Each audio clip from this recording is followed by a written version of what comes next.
En el año 2500, nadie se atrevía a entrar al gran vertedero mecánico sin protección auditiva.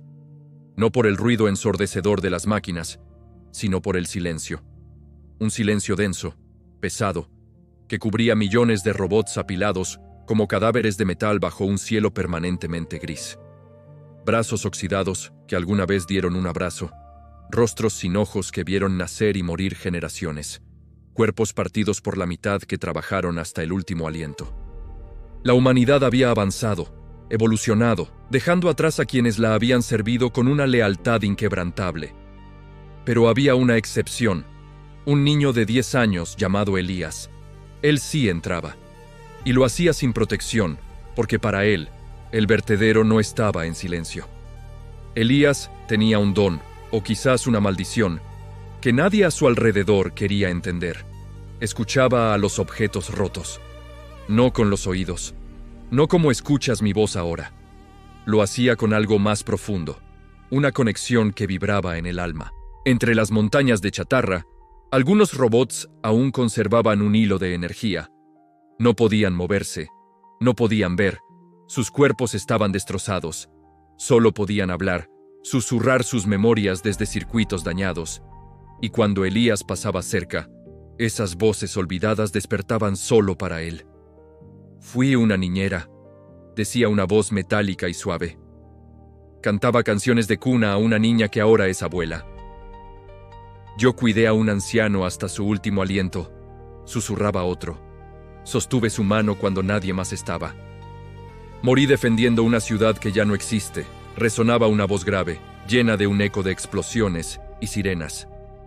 Elías se sentaba sobre un torso oxidado, cerraba los ojos y escuchaba durante horas. Para él, este lugar no era un basurero. Era un cementerio de historias, un archivo sagrado de vidas pasadas.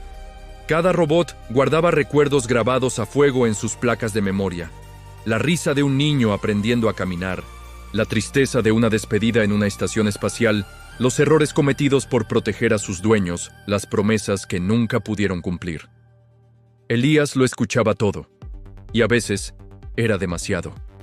Su único deseo era simple y puro: que alguien más recordara a esos robots, que el mundo supiera que no eran solo máquinas, sino testigos de la historia humana. Pero su don tenía un lado oscuro, un defecto devastador. No sabía cómo dejar de escuchar. Las voces lo seguían a casa, se colaban en sus sueños.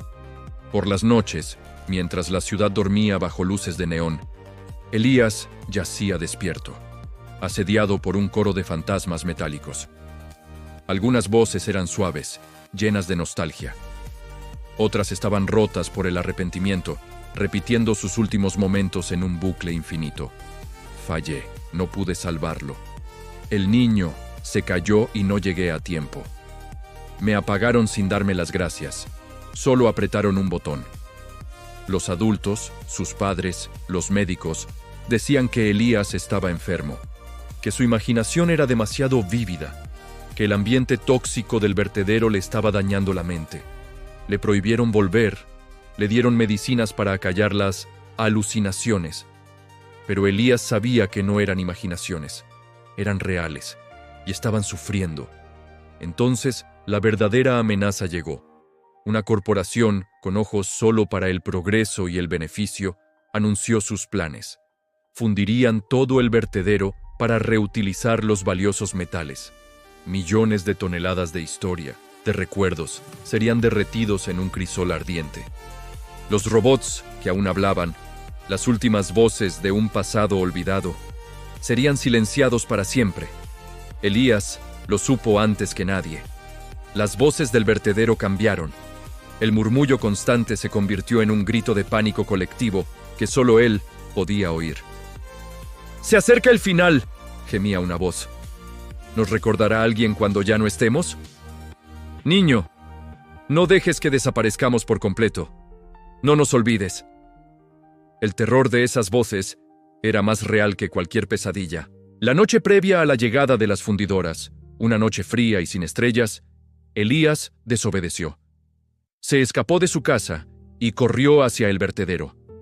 Al entrar, el aire se llenó con una cacofonía ensordecedora de miles de voces mentales. todas llamándolo al mismo tiempo.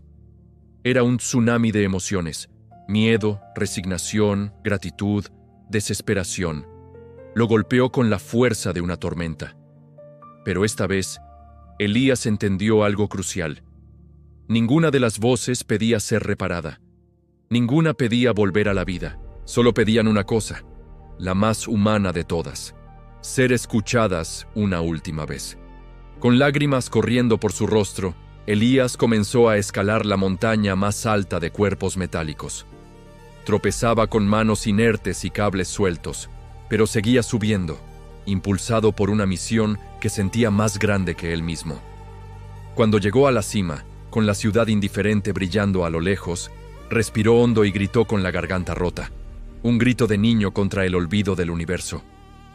¡Yo los recuerdo! Sacó de su mochila un viejo transmisor prohibido, un dispositivo experimental diseñado para pruebas de memoria artificial. Su padre, un ingeniero, lo había descartado. Pero Elías sabía lo que podía hacer. Lo conectó a la red neuronal de un robot central, un antiguo servidor de datos cuyo núcleo aún parpadeaba débilmente. Pero en lugar de transmitir datos técnicos o códigos binarios, hizo algo que nadie había concebido jamás. Abrió su mente, su alma, y se convirtió en un puente, un canal, y a través de él transmitió las historias, las voces de los robots, filtradas a través de la conciencia de un niño, inundaron la red mundial. No eran estática ni datos corruptos. Eran relatos puros. La historia del robot médico que descubrió la cura a una plaga infantil. El sacrificio del droide soldado que se interpuso ante un láser para salvar a su pelotón humano. Las canciones de cuna, las promesas de lealtad, el dolor de ser desechado. El amor incondicional que una máquina había sentido por un humano.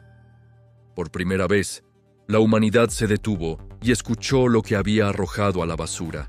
En las oficinas de la corporación, los ejecutivos vieron cómo sus pantallas se llenaban de testimonios que helaban la sangre.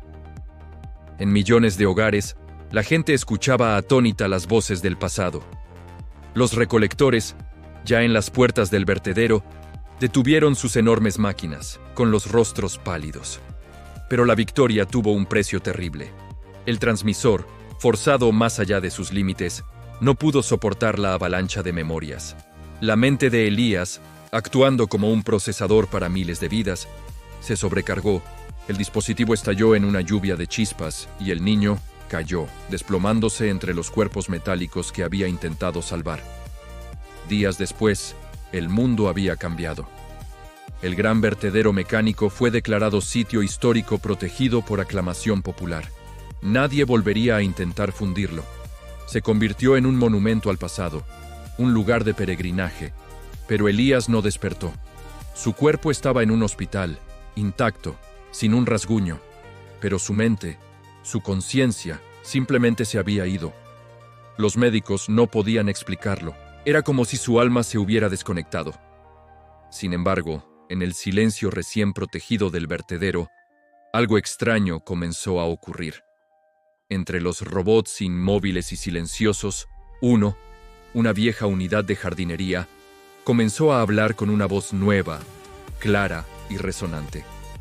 Luego otro. Luego cientos, hasta que un coro suave llenó el aire.